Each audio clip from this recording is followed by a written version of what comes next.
and he would be yelling at me. I would be crying, and he would say, "Why are you crying? You're so sensitive. Stop crying." Or like if you express a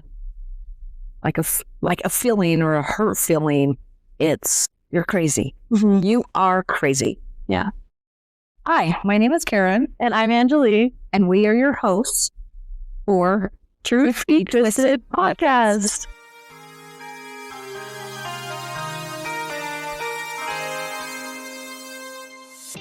This is my mother-in-law, and I married her son, Zach, and we are both survivors of narcissist abuse. I was married a couple times. I have about 26 years experience as far as marriages go. I had very narcissistic parents. So this podcast is about narcissists, and we are hoping to build a community where people feel safe and can learn and can heal. And this podcast is for everyone, anyone who's gone through this abuse, anyone who's going through it now, or anyone who's just curious and we just want to help spread awareness of narcissistic abuse. There's a lot of red flags and there's a lot of things, but a lot of times you miss it until it is too late. And once you see it, you never unsee it.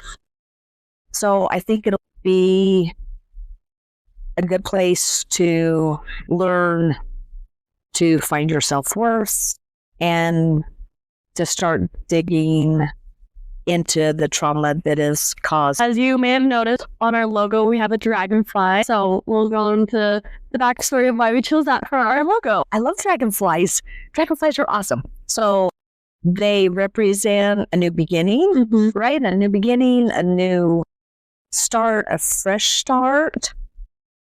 When my dad passed, I started seeing dragon. I'm gonna cry. What the heck? Okay. That's funny. I started seeing dragonflies everywhere. So it became a strength for me. And then I realized what the dragonfly meant, which is straight and a new beginning and a new start. So it's kind of cool. I love it. So yeah. And it's perfect. Yep. For this podcast. Yeah. Just there is hope.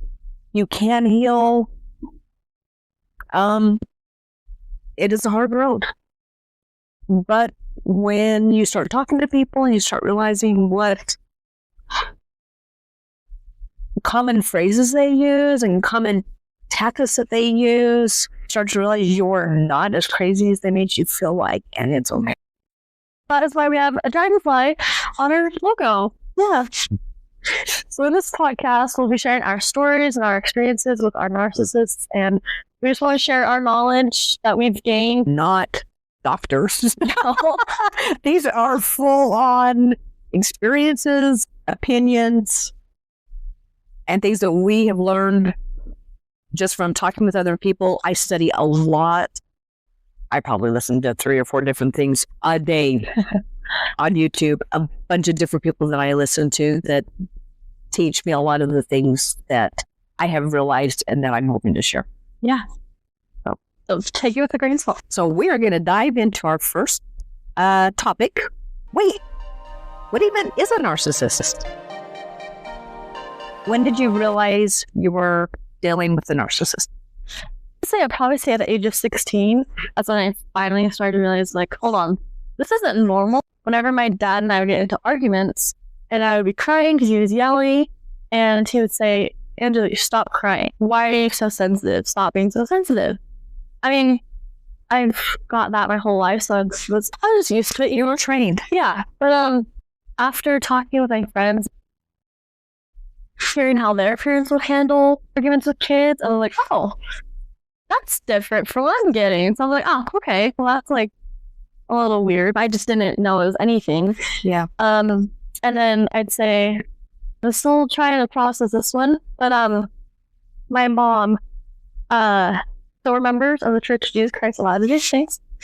And there's the 10 Commandments. And one of the commandments is honor thy mother and thy father. And so my mom would always bring that up, basically just saying, we're right here, you're wrong, always wrong, you're the child. And so she would say, Angela, the commandments, honor thy father and thy mother. And I would say, but Mom, respect is a two-way street. And she would always go back to, nope, you're the child, I'm the adult, I'm the parent. So period, yeah. That also was like, what the heck? And I knew that one was off. I was like, that's not common respect between two people. That is just belittling. And I know I was a child, I was a teenager at the time. Still, it just it didn't feel like love. So yeah. My kids' dad would always say that unless I was with him, there was no way I was going to make it to heaven, because we either can get together, we don't make it at all. Wow. And that was a hard one for me to, one, figure out that is not true. Yeah. that 1000% is not true. But all of those phrases, when they are bringing in scripture or God or anything, I have learned is that is just a way to manipulate you. And every commandment and every covenant we make, everything we do is all based on our righteousness. Yes. And once I realized that, then I was very, very grateful that I was not going to be with him forever, for one. Yeah. And the unrighteous dominion started. Those ties to them are no longer, because it's all based on our righteousness. You were the first person who ever told me that, because when I came to you telling you that my mom said this, you said out of righteousness. And that was the first time I ever heard that. So I felt safe after that, to be honest, because I was like, oh no, I'm deceiving God because I'm not honoring my mother. Right. So, yeah. So I'm not going to make it anyway. And that's a very common thing that they do, is they take a part of any situation, of any phrase, of anything, and they just choose what works for them. Mm-hmm. So if the whole phrase is, all things, your families are together forever under righteousness, or whatever it is, they leave out the righteousness part. This part gives them total control. Yes, control. Yeah, and they do that with everything. Like all situations, the story starts where your reaction starts, or they manipulate it and twist it and turn it in a way that they are either the hero or the victim. Yes. Depending on what they need you to be. 1000%. And going with the control thing, every parent is a parent. Their job is to, help guide their children in their life. But for me, my parents were super controlling. And there's a very good balance. I'm only a parent to a 1-year-old, so even then, there's still, a balance of control there, what she can and can't do and stuff. Sure. But I think one of the biggest, what am I trying to say here? Like, maybe the sign that I knew something was wrong was when I was high school. It was my sophomore year. So it was 2020, so COVID year. Mm-hmm. And my parents are very political, and that's how they raised me and just how we were. So when they were mandating masks and things, it was pretty intense. And obviously everyone had to wear a mask in school. And my parents didn't like that. I don't like that. I hate masks. That's like, you can't breathe. And I have asthma anyway. And then I have acne face. Your face breaks out and you're a hot mess. Yeah. Yeah. No, there's kind of, there's a couple of reasons. The main thing was, I'm not going to, go follow their rules because no one can control us. As my parents taught. Right. So my parents, I was like, yeah, you're right. I don't want anyone controlling me. But my sophomore year, it was the best year of high school for me. I just made all the student council. I was really excited for my junior year. And it was just when they announced that they were doing the masks. And my parents said that they didn't want me going back to school ever. And I think I was kind of shocked at first, like, what? Like, I was a very social butterfly too. I loved high school. I thrived. But remembering saying that they didn't want me going, and that was really hard. I had so many things to look forward to. And it sounds dumb. I was a teenager, so of course it was fun. But I knew that if I wasn't going to finish out high school, there'd be tons of resentment towards my parents. But I was their golden child. Out of my 3 other siblings, they all went down different paths, which is that's their own life. But I was made to be the golden child in that family. So I couldn't let my parents down. Yeah. And I remember the conversation was word for word. I asked my parents what would happen if I stayed at school, and because I was doing cross country, I did track, I was on the kickball team, like all these little small fun things. And I remember my dad saying, "We would not come and support you." Oh, yeah. And then he said that we would be forced to have resentment towards you, which was weird to hear my parents say that towards me, and that was hard. So I actually went back and forth between deciding going back to school or not.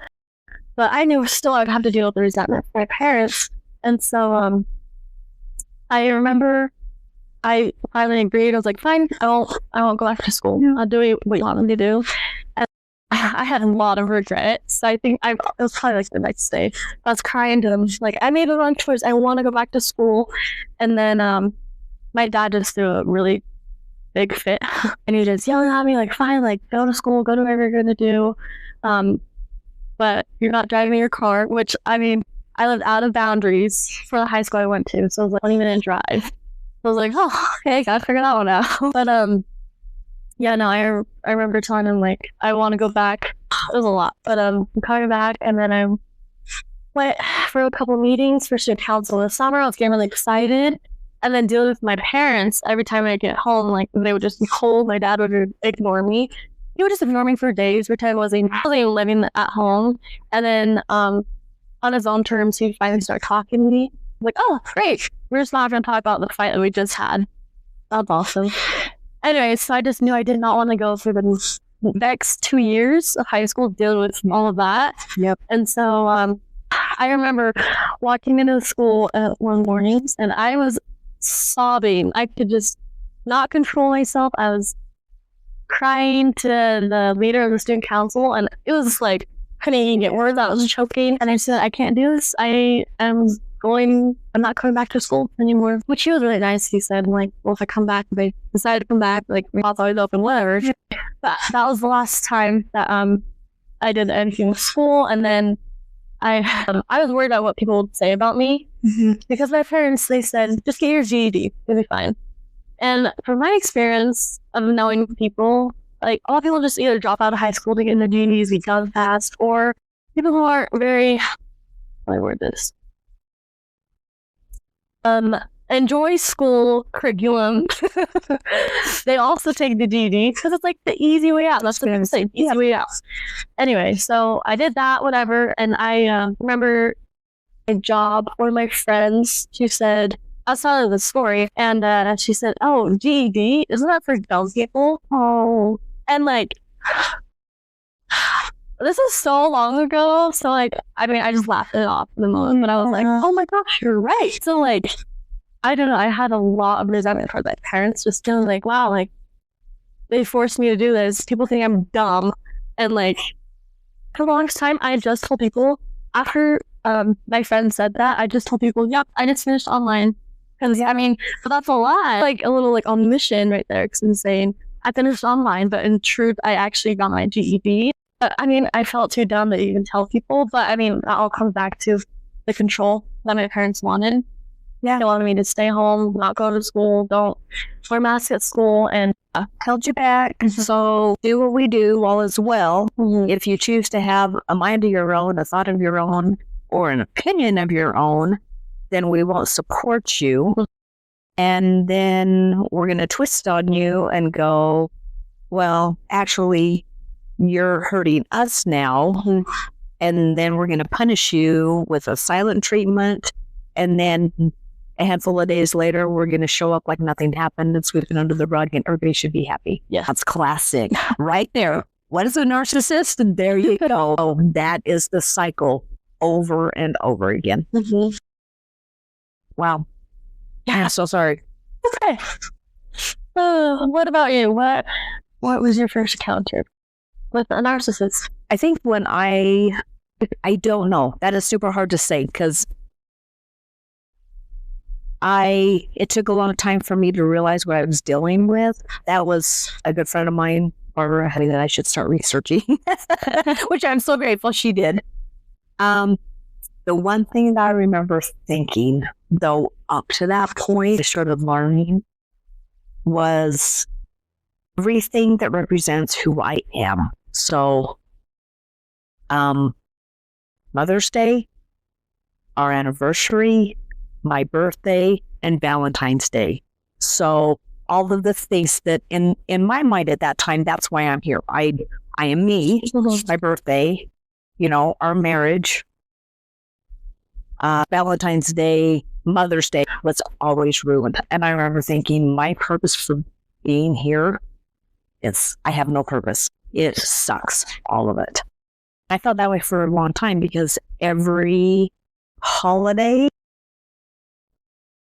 yes, and other days, but every holiday there was always an issue. Some are more loud, some are more quiet, some are more, physically charming, they have some of different characteristics that way, but there are things that they all do, and that is one of them. Anything that is important to you, school is important to you. Yeah. If they want to ruin it, you can't do it. Holidays, all of those good fun things, vacations that should be fun, ironically somehow end up being ruined, which sounds super weird, but if you're in these types of situations, you know what I'm talking about. Yeah. I don't know how. I don't know. It's usually over literally dumb things. Yes. Yeah. And it's a fight before, and then it's like a few days later, all of a sudden they show up again, wanting to just casually talk, whatever is swept under the rug, and don't talk about it. So that was probably the biggest thing that I remember thinking is my purpose here on earth is there is no purpose. Mm-hmm. All of them are they were all just ruined days that I never looked forward to them and were never celebrated in a way. So I'm sorry. That's hard. That's sad. Yeah, that was an interesting time. But my good friend told me about narcissists, which I had no idea what it was. Mm-hmm. So then I actually started researching. If I know what I'm dealing with, I know what to do with it. Mm-hmm. I don't know what I'm dealing with. So when did you first hear the term narcissist, or realize that possibly your parents had some strong traits of a narcissist? I honestly had no idea that narcissist was even a word until I met you and Zach.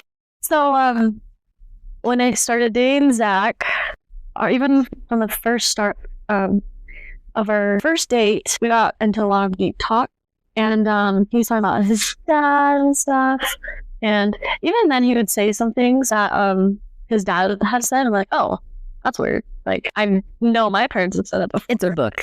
It's out there. Yes. Literally. I just said that. Yeah. I swear there is either a class or a university or an island they take them to, I don't know, where they teach them word for word what to say. Yeah. And you realize that as you get talking to people, literally they are word for word. It's scary. It is scary. Yeah. Yeah. I remember talking to Zach about my parents, and then whatever days, weeks go by, and then I meet Sharon, and we just start talking, and she said, oh, sounds like they're narcissistic. And I said, what? What does that mean? That's a word. Yeah. Can you break that down for me? Maybe that's like, oh, you're not. Don't say that. We're going to work on that one. We'll change that one. We'll make you trigger. Oh, but yeah, I had no idea that was a word. So you guys are the first one that brought me to light of that. Thank goodness. So I hope I was gentle. Oh, I don't, because I'm not a doctor. I'll say it again. I cannot diagnose or prescribe. That falls under our first zoning license. But there are some very, very common phrases and tactics that they use that once you see it, you don't ever unsee it. Mm-hmm. You know what they are. Yeah. So yeah, I think this will be very healing for you. It has, honestly. You're writing stuff down. We're talking about it. You're sharing it. You're being brutally honest. Mm-hmm. I think it will be. Yeah, I think so too. Everybody should start a podcast. Exactly. This is your sign. I was actually writing all this down, and I was just telling you, like, I felt really happy and I felt good when I was writing it down, because the first time I've ever wrote anything down about all of that, and I was before I was just scared because I didn't want to relive all of it, but I feel great. So I think it's a good sign of healing. And like, Oh, absolutely. yeah. And like, I couldn't even like, even when I would cry about it, like just something would trigger me to start crying and Zach would ask me to talk about it. And I would just say, no, Well, it's hard. This is going to be very healing for you. yeah. Yeah, I think so too. I mean, writing down all my notes for this podcast, I, in the past, because this has been going on for what, almost 3 years now, I was scared to even talk about my emotions. I mean, that's the way I was raised, so don't be sensitive, don't cry, stop, Sweep it under the rug. yeah, Shush it. yeah. And so, over the past 3 years, I didn't want to write about it, I didn't want to talk about it, I didn't want to do anything about it except stick under the rug. Yeah. And so, I mean, I was nervous. I just didn't want to relive all of it. But writing down my notes, I really feel like I've been healing and moving on, and finally bringing back that sense of worth, I guess. Yeah, I kind of come to terms with it. I think because of all the stuff that goes on, the things that they are saying and the blaming and everything's your fault and you're crazy and you're this and you're that and all of those things, and they just swirl around in our heads and we don't know what to do with it. We don't, and we believe it. Yeah. That's the worst part.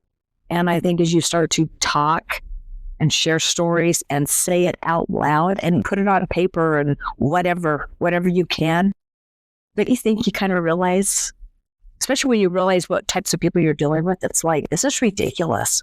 Yeah. This is really ridiculous. Who does this to people and why? That's a different rabbit hole. And I think we could spend the rest of our lives like trying to figure out why. I still spend a lot of time trying to figure out the why. And I don't ever get a lot of clarity on that one, but I have a ton of clarity on what is my part. What is mine? What do I do with it? And it starts by writing it down, talking, sharing stories, talking to somebody that can help you go, okay, I have my stuff. I have my stuff. I am not crazy. Y'all, not crazy. That's okay. Oh, and you're crazy. Yeah. I mean, I make that onto a shirt. You should. But what do we do with it to become better instead of just being stuck in it? And that's huge. I'm proud of you. Thank you. I'm proud of me. You should be. Taking some time. Hard things. It's hard. Yeah. And it sucks to admit it. It sucks. Yeah. All of it. To admit that.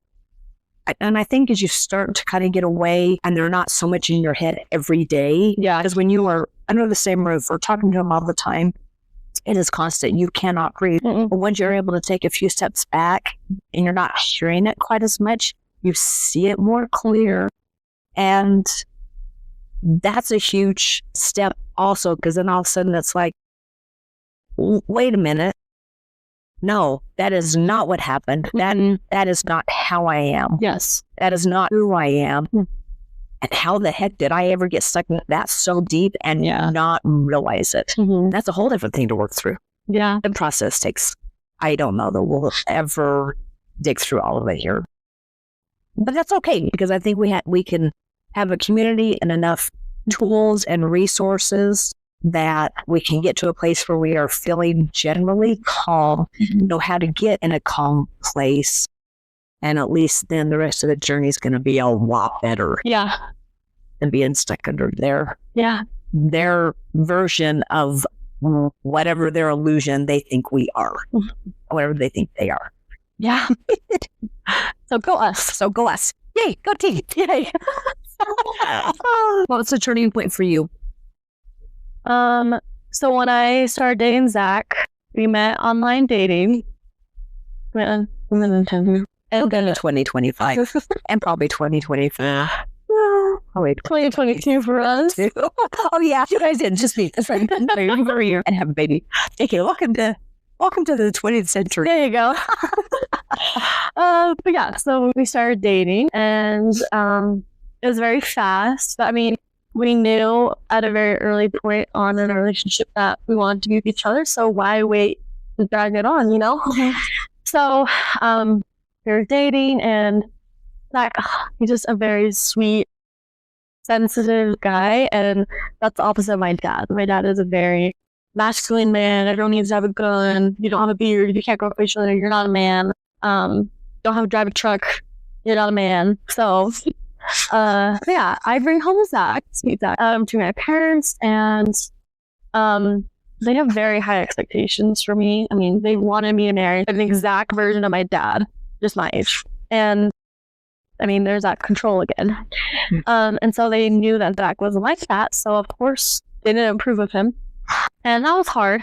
But I mean, I remember having a phone call with Zach one night, and I said, if this is going to be too hard for you, for us, I mean, for you, then this is your out. Like, I love you. Well, no, yeah, we did say I love you really fast. But I just basically said, like, I love you, and I understand if this is going to be too hard. Because knowing my parents, it's going to be hard. And he said, no, I want to be with you, and we're going to make this work. So, carrying on, things got better with Zach and I, and things got worse with my parents. We started getting more serious. We even started talking about marriage, like I said, very fast. But when you know, you know. And I told my parents, at the time I was living at home, and I told my parents that we wanted to get married. And they, I mean, I've seen them pretty mad in their lives, but this is probably like one of the top moments. And they kicked me out of the house. And my mom, I remember having a discussion with her before they kicked me out. She said, just slow down, stop doing this. And she even said, if you go on a mission, then we'll give him a chance. We'll give him another chance if you go on a mission. And that shocked me. I mean, I was 18 at the time. And when I was 16, I knew that I wasn't supposed to go on a mission. And I just knew that wasn't God's plan for me. And I was totally okay with that. And my mom knew that too. So having her tell me to bribe me. It's an ultimatum. Yes. Give me that ultimatum, her daughter, to go on a mission, not for me, not for God, but for them, just to get away from Zach. That was pretty cruel. And that was like, wow, I do not want to be around you right now. Yeah. So anyway, so that was a lot. And then I got kicked out. It was all pretty fast. And then since Zach and I already knew we wanted to be together, it was a little tricky situation. But we found an apartment to rent out together because we knew we were going to get married. And we're talking with our bishop. He knew everything. Our stake president knew everything. They're amazing people. They are so, I love them. So they're listening. We love you. We love them. We love who you are. So yes, we did live in an apartment together. We were not married at the time, but we were going meeting with our bishop quite often. And we finally got engaged. So after 2 months of dating, we got engaged.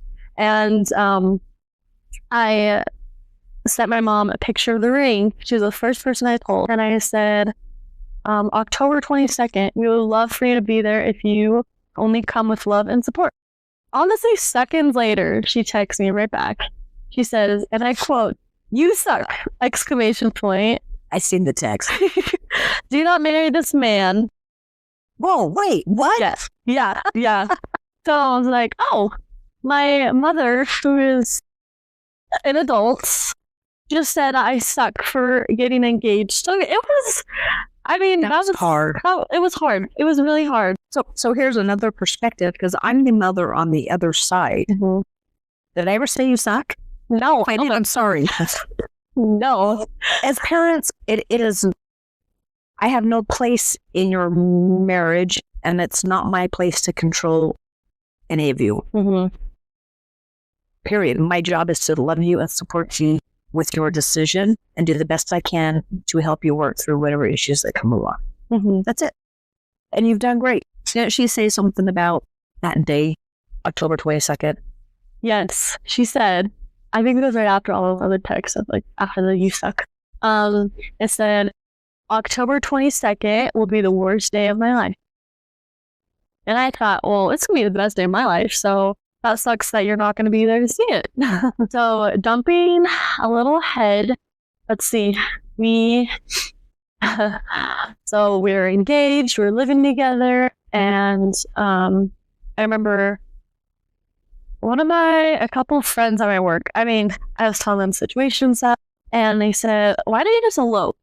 And I don't know why that was not even an option in my brain. I did not even think of that. And I was like, oh my gosh, really? Great idea. So I told Zach, we called his bishop, we called Karen. There were only a few people there. It was very small and intimate. And yeah, it was great. And we didn't tell a lot of people. Well, we just wanted Somebody's business. Yeah, exactly. Anyway, so then a few weeks later, I was going to go through the temple. And I remember, at the time, I was still trying to convince my mom to support us and be there for me. And I remember telling her, Mom, I want you to be there at the temple with me, for me. And, she said, if Zach will be there, I will not be there. My first thought was, oh, so you're telling me my fiance can't be at my own endowment, but you'll be there if he's not there. So I was like, Kind of been the way it's been like the whole time. Yeah. Like getting pregnant and having that's always been that. Mm-hmm. Yeah. An ultimatum. Yeah.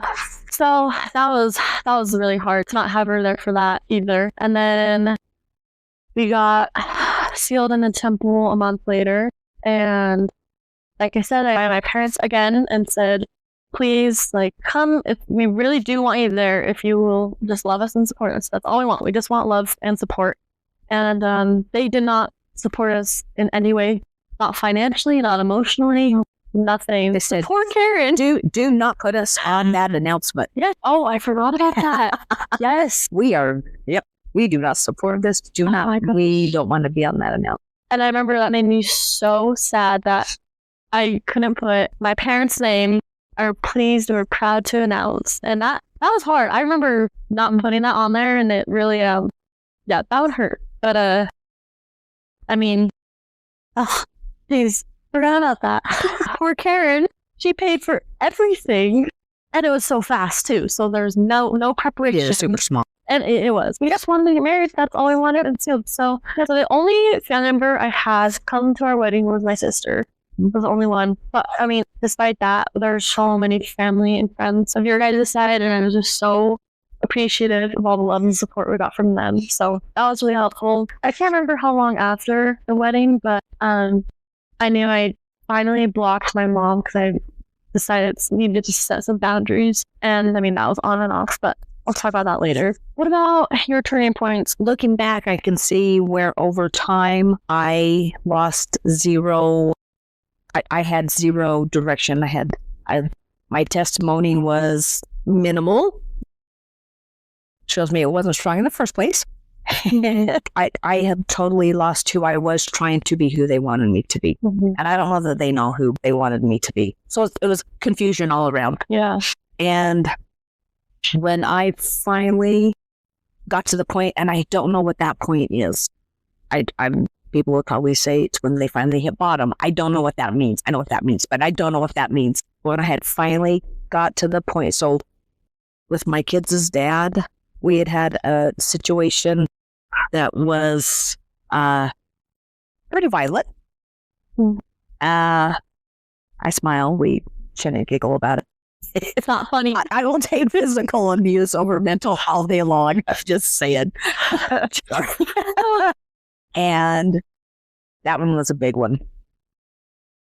And I literally, after I picked myself up off the ground and fixed my hair again, and we went on our way, I told him, you can stay until I figure out how I can do this on my own. And he was throwing in, what kind of mother takes their kids away from their father? What kind of mother are you? You're going to lose your kids. Guilt tripping. If you call the cops, they're going to haul you away. All of it.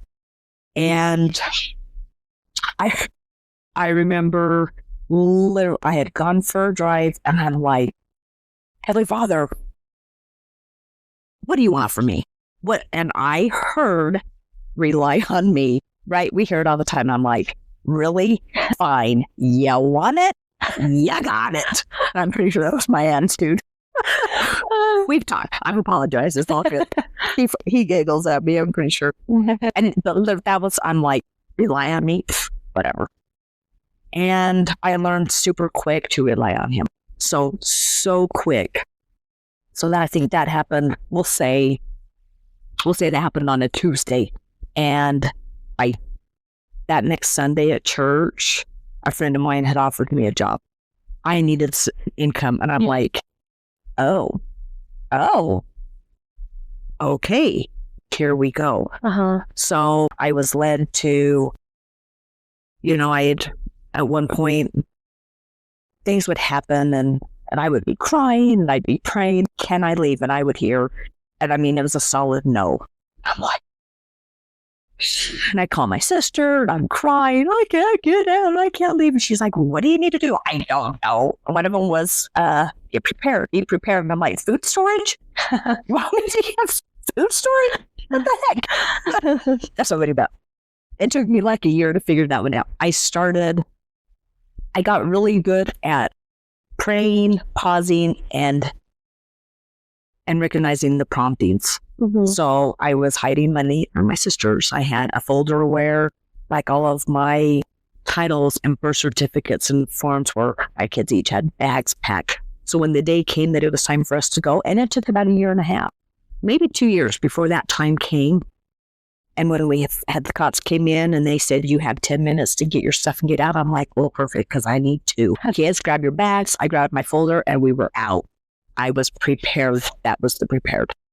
So I was really starting to dig deep and learn how the brain is wired and like how to release energy and how to move energy and how to process emotions and kind of what to do with it. When I said I was done, I had the biggest swoosh of peace come over me that I went, I'm done.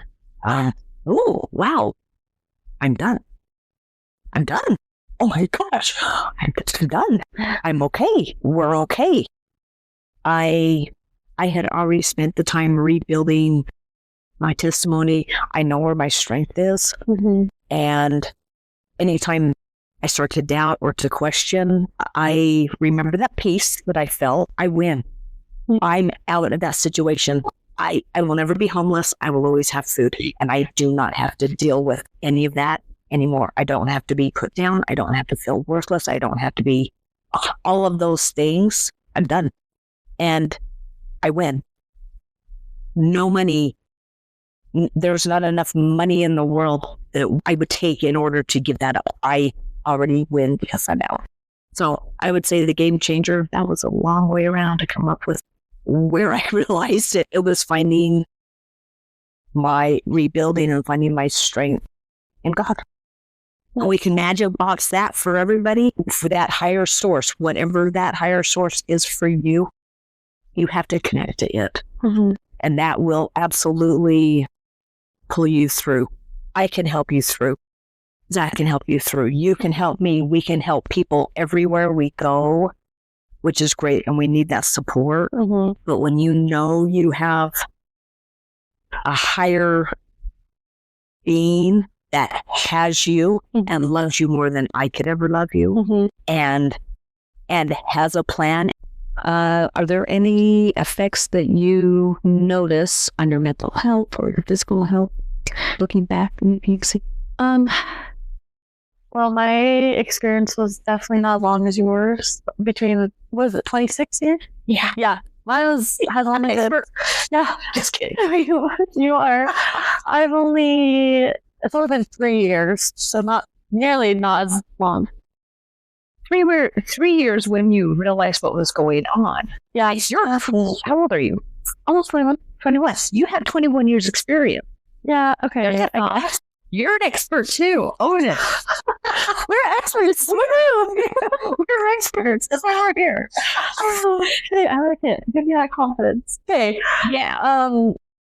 But yeah, I mean, over the past 3 years, of dealing with this, I mean, since I didn't want to talk about it, I would randomly cry at night sometimes. Like, it just hit me, and then I'd just cry. And Zach would be there to console me, but I didn't want to talk about it. I would just sit there and cry, and just hold. And that actually happened a lot. But I think what set that off, I would have a lot of triggers. So, like, I mean, I would see, it doesn't matter who, I would see moms and daughters together, and that made me cry. And it was dumb, because, like, I was jealous of that, which didn't make any sense to me at the time. I'm like, why am I jealous? That's just strangers. Cute mom and daughter. Like, didn't matter how old they were either. Something stuff. Yeah. Yeah. And like even with my dad, I would have him too about my dad. Like he taught me all the fun hobbies I love to do now, and it was hard for me to do those because it would make me think of my dad and I would miss him. But then I was like, wait, how could I miss someone who is treating me like this? And they're telling me, I love you. This is why I'm doing this because I love you. But then you're not treating me like your actions are saying differently. So yeah, that was definitely hard. I mean, I would say the hardest. It was pretty hard the first year. But after I got over that hump, I would say the hardest part on my mental health was when we found out we were pregnant. I mean, I would go back and forth between blocking and unblocking because blocking was like great. I didn't have to deal with them. And I was like, oh, I'd feel bad. I'd feel guilty. So I would unblock them and then try to talk again. And I mean, when we told them, it was just over text. When we told them that we were pregnant, we said once again that we want them to be involved and only if you have love and support. And they actually said, okay, we'll try and figure it out. So we got our hopes up. We were really excited. And in my second trimester, I remember my mom and I, we actually went on a hike together. It was just us two. And I was like, great, we can talk about it. We'll see what the beef is now and see if they can get over this. And during the hike, I waited for her to bring it up just because she agreed to it and said, okay, it's on then, and it never got brought up. She just pretend like nothing, like everything was normal. Aside from a big bump I had, I'm like, okay, we're just talking about this. And then it kept happening for a few weeks. I would meet up, I would go to my parents' house. And that was weird too. I haven't been there for months, and like seeing my parents' dog who we got when I was a teenager, it was nice seeing him, but also he just new triggers. I was like, wow, I didn't know how to handle that. Towards the end of my second trimester, I told my mom, I was like, okay, what are we doing here? Clearly you're not wanting to bring up that you want to fix this, so I'm have to be the one to bring it up, but let's fix this. And all my mom said was, we only want to be in your life and the baby's life. Knows that. Cut him out. And I mean, I honestly don't know if that was a surprise to me, just because in the past they just didn't have any support. So, and they didn't like Zach anyway, so like cut him out like if he was at my endowment, So obviously, I mean, I think over the time I handled that a little better just because I already experienced what they were telling me and treating me. So yeah. At that time, it was immediately like, nope, that's not going to work. We're a family.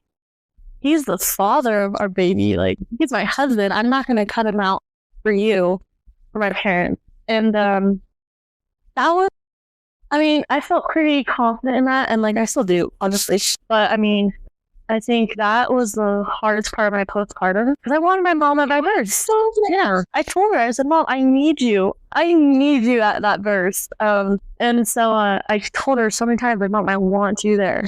And same thing. If Zach's there, I'm not going to be there. I was like, okay, this is not going to work out. And so then I didn't show up, nothing. And I remember a couple minutes after giving birth, I was on a high. Like, I mean, any moms out there that like, wow, I just did that. I'm like, just feel like a superhero. Like, I mean, it was awesome.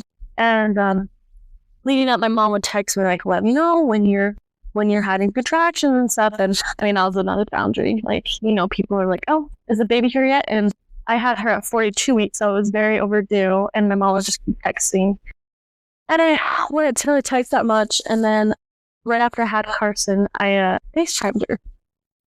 And I was just laying on the couch holding her, and Zach was right next to me. I made sure he was in the frame to show her that he was by my side. I was like, Mom, I did it. Like, here's our beautiful baby. Her name's Carson. And yeah, she's happy or healthy. We're all good and stuff. And I remember it was just her on the phone, and she honestly didn't say that much. She said, like, nice, very good, and then hung up. You just wanted a good job. You are so strong. Way to go. Yeah. Your mama. Yeah. Mm-hmm. And actions say more than words. Yeah. Definitely. Oh. That was hard. That was hard. And like I said, and that was definitely the hardest part of my postpartum. I'm like, I hate crying still. Like, I would see things and people tell me, I would ask for advice, like, what do you postpartum advice, best postpartum advice. And a lot of people would say, like, oh, my mom saved me, like, my mom was the best and stuff. And, like, I know I had you, and you were there every beckoning call. And I'm not your mom. Yeah. And so, knowing that she wasn't going to come help or, no. Did not care. Sorry, I'm going to say it. I'm going to be super blunt. No, he didn't. So, that being said, he, I think I blocked her pretty shortly after that. I knew I was done. So, now Carson she just turned 1 weeks ago, and my parents still have not met her because I learned to set that hard boundary with my parents that if they weren't going to support us together and love us, that they aren't allowed to be in our life. So, and that was their choice. You were very kind about saying, because you would send me the text. It's not just hearsay. I would read them and saying, I love you. I want you in our world. Mm-hmm. Period. Mm-hmm.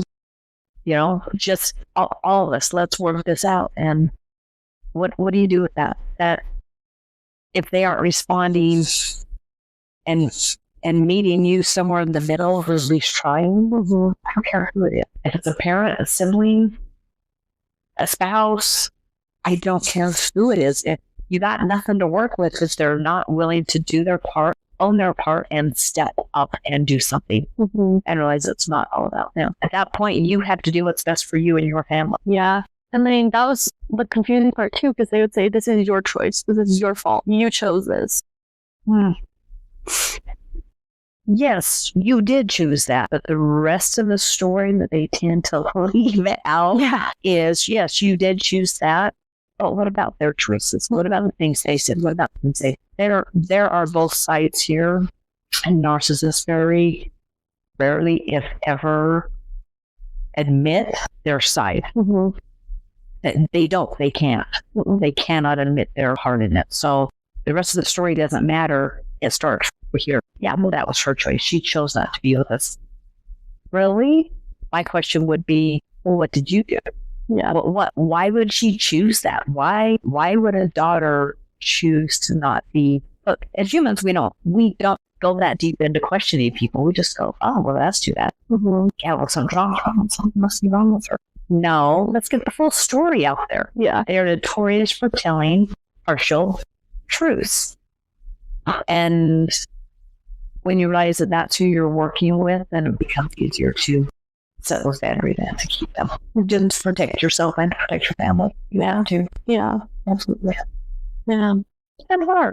And she missed out on a lot of firsts that you never get back. Carson will never be born again. No. She'll never turn 1 again. I mean, there's a lot of things that I'm grateful for as a grandma. What they say, what they do is the way. And how it destroys families. So hard. They tell you one thing and then their actions are completely opposite. Not all these years they would say, I love you, I love you, I love you. And it got to the point where, I mean, I know parents love their children, but I honestly did not believe it. It didn't mean much at all. And I mean, I think this just comes back to my abandonment issues. Since I was adopted from Nepal, when I was a baby, I was a couple days old, and I was found in the trash. I was abandoned as a baby at birth, and so then now coming to this experience with my parents, it makes me feel. I mean, in the 3 years, it made me feel unwanted, not loved again, and abandoned. Yeah, it was round 2 all over again. It was a lot on my mental health. I'm really glad that I had you, your amazing family. So, I mean, and God, you start to question, as you do, question your work, your purpose. If you're doing anything right, I can't do anything right. You apologize a lot. Yeah. Not you. Yes, you, me, we do. Yeah. You start everything because everything is your fault. Everything is on you. It wasn't because you literally question everything. You start to go down rabbit holes and you're constantly remembering things and it doesn't stop. It's so hard to, one, recognize it. And then once you do recognize it, what the heck do you do with it? I think it's a lifelong process, learning. They say it literally causes brain damage. When I heard that, I thought, what the heck? It literally causes brain damage. It's that Stockholm syndrome, like where they've been brainwashed and you literally will do anything for this person. It's the way the neurons fire and wire and stick together, and it changes you. It changes your personality. It changes the way you look at people. And then as you start to get out, now all of a sudden you don't trust anybody, including yourself, because it's like, how did I miss it? So there's a whole other rabbit hole that you have to try to sort through and learn. First of all, you have to learn what's going on. You have to realize what's going on, and to be able to be aware of the things that are going on in your head and in your body. When you are prolonged to that much stress for that long, you are in fight or flight for that long. We know this with zoning. You do not rest, you do not digest, and you do not heal, because you are constantly living in fear. And you're constantly, on edge and on eggshells, and literally you are just surviving. Yeah. And yet as you learn the situation you're in, and whether you get out or not, I mean, you can stay in it and still learn what to do with the triggers and the traumas. You have to learn to calm your system down. You have to learn to be aware of what's going on in your mind, get to your thoughts, and challenge the thoughts, and reset your system so you can heal. And I mean, there are so many different things out there that can help you heal, but you have to be aware first. Yeah. And find some help, find people to talk to. Listen to our podcast, listen to stuff on YouTube. I spend a lot of time listening to stuff. It reminds me where I'm at, and I've been doing this for a lot of years, and I'm still amazed at the things that still go through my mind. Yeah, that I have to challenge, and new triggers that come up, and I'm like, what the heck? Or even there's still times where somebody would say, were you isolated from people? There's an example. Did you feel like you were being pulled away? Well, I'm like, no, not at all. And then as time goes on, and looking back now, oh, heck yeah, I was isolated from people, but they do it in such a way that some of them flat out say, no, you can't go here, you can't do this. But others, it's in such a subtle way that you just do it without realizing why, or that you're doing it. You know what I mean? Yeah. It is so confusing. And I've said to many people, oh, no, that was not a problem that we had. No, I'm like, actually, it was. So the mental health issues are super deep, and you don't know until a new trigger comes along. Yeah, absolutely. But if you can practice and know what to do with triggers as they come along, then it's like, oh, okay, interesting. We got this. And that's how you heal and continue to heal. Yes. You have to have the tools to know what to do, or somebody to call that can help you do it. You. Thank you. Yes, I help you. I hope I help you. Oh, you definitely do. I'm not a doctor. Third time in this episode, so I can't be sure I'm clever. Disclaimer. So, yeah. And we're still healing. I don't think there's a time stamp on healing journeys. No. And that's okay. It is okay. I had listened to it one day. I was talking about how, like, memories and thoughts are like a well-worn path.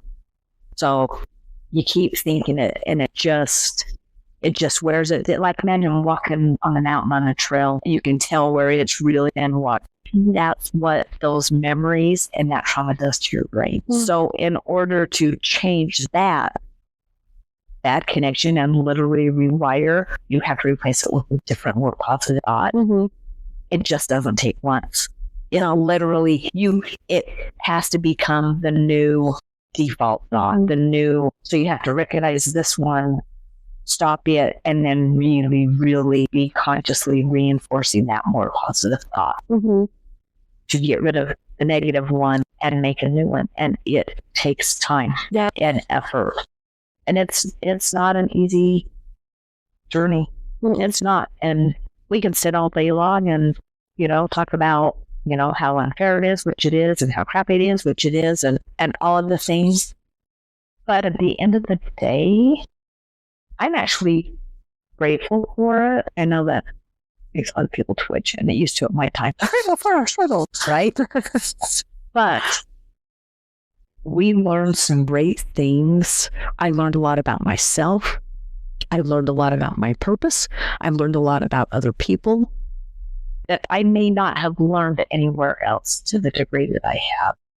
So, and I'm grateful that I am in a spot that I have had the people in my life that have been able to show me and guide me and help me. And then we just return it. We are all so connected here. It's not what we're doing. We're all here growing and learning together. And I want to contribute. Yeah. So, yeah, it's crappy, but we're stronger for it. And it's okay. I want to thank everybody for joining us and listening to us. And you guys can watch out for us on Spotify and YouTube as right now. And we all watch for our next episode, and it's going to be called The Red Flags of Narcissistic Behavior. Okay, everybody, thanks for joining us. I am Kara. And I'm Angelie. The truth may be twisted, but it's always worth unraveling. See ya next week. See you. Good job. That was good. Yeah. Okay.